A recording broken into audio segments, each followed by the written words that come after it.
Hi guys, welcome back to my YouTube channel. आज का blog अपन तेलुगु में షూట్ करेंगे। సో ఇలా మనం పుదీనా పచ్చడ ఎట్లా చేయాలో చూపెడతా వీడియోలో. Let's go and see. Pan వేడిగా అయినాక నూనె పోసుకోవాలి. నూనె కూడా కొంచెం గరం కావాలి.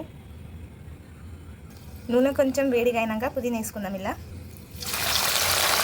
పుదీనా మంచిగా క్రిస్పీగా ఫ్రై కావాలి నూనెలో.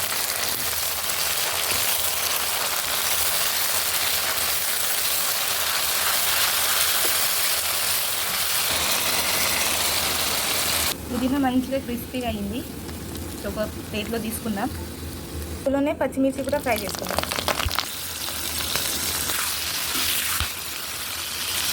ఇందులోనే జీలకర్ర, టమాటో కూడా మంచిగా ఫ్రై చేసుకోవాలి. అట్లనే కొన్ని ఎల్లిపాయలు వేసి ఇది మగ్గినాక ఉంచాలి. టమాటాలు మగ్గే లోపల ఈ పుదీనా పచ్చిమిరపకాయలన్నీ పేస్ట్ చేసుకుందాం. ఒకవేళ మీ కాడ రోల్ ఉంటే రోల్లో కూడా మంచిగా నూరుకొని పచ్చడి చేసుకోవచ్చు. రోల్ అయితే టేస్ట్ మంచిగా వస్తుంది. నా కాడ లేదు కాబట్టి మిక్సీలో చేస్తున్నాం. ఫస్ట్ వేసుకుందాం. నేను పుదీనా పచ్చడి కొంచెం ఎక్కువ క్వాంటిటీలో చేస్తున్నా. మీకు ఎంత కావాలో మీరు అంత చేసుకోవచ్చు. టమాటాలు మంచిగా మగ్గాలి. టమాటాలు కూడా మంచిగా మగ్గినాయి, మెత్తగా అయినాయి. మీకు కావాలంటే చింతపండు కూడా యాడ్ చేసుకోవచ్చు. చింతపండు వేసుకుంటే టేస్ట్ ఇంకా మంచిగా వస్తుంది. మా ఇంట్లో పులుపు తినరు కాబట్టి చింతపండు వేస్తలే. మన టమాటాలని కూడా మిక్సీ పట్టుకుందాం. సో ఫైనల్గా పుదీనా పచ్చడి ఈజ్ రెడీ.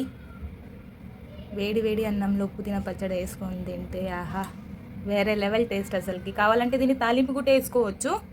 తాలింపు వేసుకోకపోయినా ఇట్లా తినకుండా టేస్ట్ సూపర్గా ఉంటుంది. లైక్, షేర్, సబ్స్క్రైబ్ తప్పకుండా చేసుకోండి నా ఛానల్ని. ఈ పచ్చడి ఒక 4 to 5 days కూడా బయట మంచిగానే ఉంటుంది, ఖరాబ్ కాకుండా. మళ్ళీ నెక్స్ట్ బ్లాగ్లో కలుసుకుందాం. Bye guys.